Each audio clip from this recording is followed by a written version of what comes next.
wrote this album because I want my life to change. Tired of being shortchanged, I'm trying to remain sane. Hopped off the plane, didn't stop all the pain. I was born in Tacloban City, Philippines. My family and I moved to California when I was 5 years old.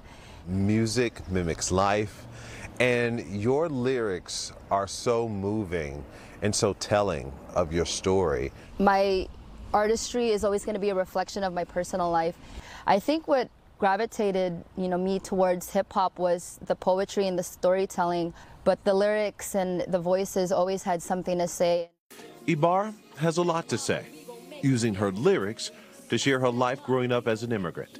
Another interesting thing about her, she has a career in science. Growing up, as much as I loved listening to hip hop, I was also that very nerdy kid who was just so curious. I grew a fascination and interest in science and ended up attending UC Davis and majored in biochemistry. At the end of the day, I hope that especially the kids out there that are following my music know that it's okay to have different parts of yourself. Killing me for thinking these television imagery, representing me when most people never look like me. Red, white, and blue, usually blonde, white, and blue. I see my people, what a lighten, but enlightenment's in you.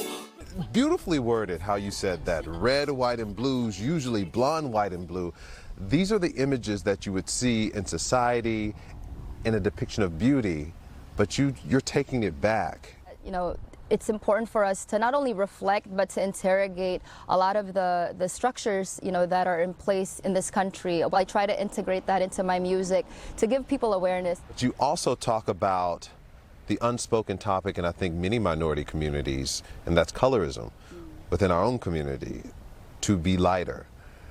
Talk to me about being so vulnerable. Being Filipino American, I feel that colorism is a topic, is a thing that is very real and continues to affect, not only the Filipino community back home, but also the Filipino American community, where people who are of darker skin are looked down upon, or were made to feel that we need to have Eurocentric features, again, from years of colonization back home in the Philippines.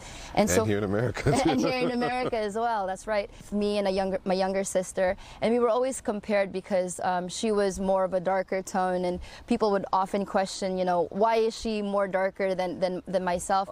Music has always been the easiest, most digestible way to open up these kinds of difficult conversations. Allows you to be more honest? Absolutely. It definitely allows you to be honest. On the other side. What does that mean? What does the other side look like?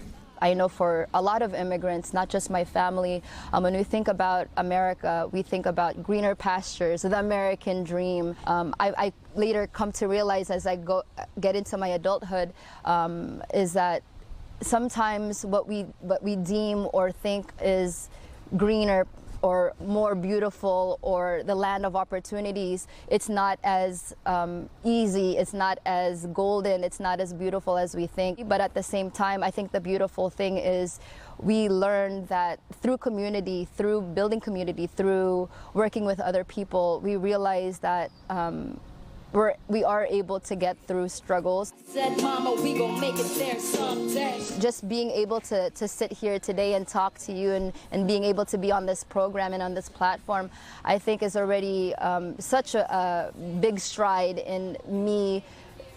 5-year-old me that came from Tacloban City, Philippines, never would have imagined that I'd be on a television program someday as an adult, talking about my music, talking about my story, being able to use my voice.